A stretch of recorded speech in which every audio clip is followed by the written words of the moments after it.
quality of the teaching, and you really have to have a complete revamp. And yeah, making the entry requirements strict is one thing, but you need to get the talent to apply to do it. You need to get people interested in doing it, especially in subjects like maths and science.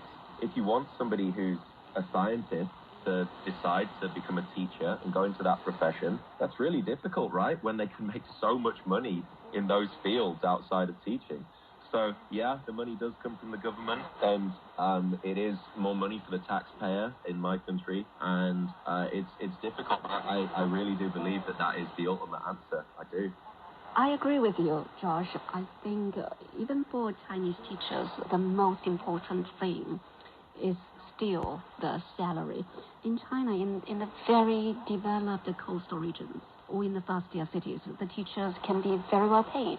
For example, in Shenzhen, which is the economic spearhead in China, the teachers, especially teachers who work at those private middle schools or primary schools, they can earn a lot of money every month, at least higher than the public servants, I would say.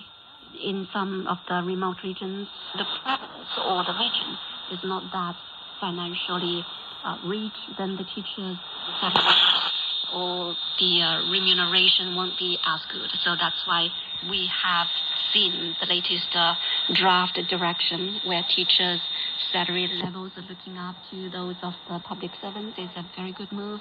And there are also the measures taken by the Chinese government. For example, some are urging the government to give the teachers this very unique quota here. It's like the quota that's associated with the public institution, which guarantees the teachers will enjoy a stable income, a stable job, and they also are entitled to some of the benefits.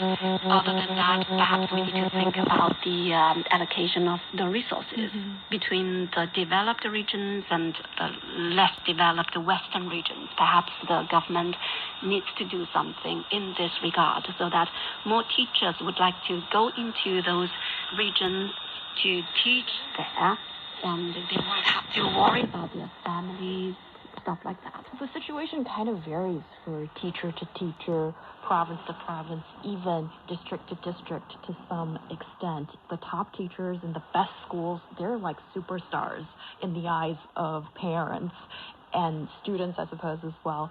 But for a teacher at an average school, the situation could be quite different. Again, I think this shows that this is a complicated situation, and we kind of need to evaluate each different case to get a better idea of what's going on. Overall, I feel that when you see so many young people, it shows up in the figures that they're going into this profession, or at least they're qualified and ready to go into this profession of teaching, then I see it as a really promising thing. I fear what I'm going to say might sound a little bit like a first world worry. I would like to see more talent with the real aspiration and passion in teaching, who love working with kids and young people, go into the profession, because if you have that, as well as, of course, being paid adequately and the benefits, then that makes happy teachers. And happy teachers produce happy students. And they can be, the great people fulfilling the potential that they have. And that's what we want to see in a completely ideal situation, right? But like growing up here in China, and I wonder if you've bumped into one teacher or two that seemed like he or she didn't want to be there. It's a tough struggle, but it would be better if you have people who really enjoy the job and are the inspiring role models that kids can see in their classroom. You're listening to Roundtable. We're back after this break. Stay tuned. Are you interested in learning Chinese?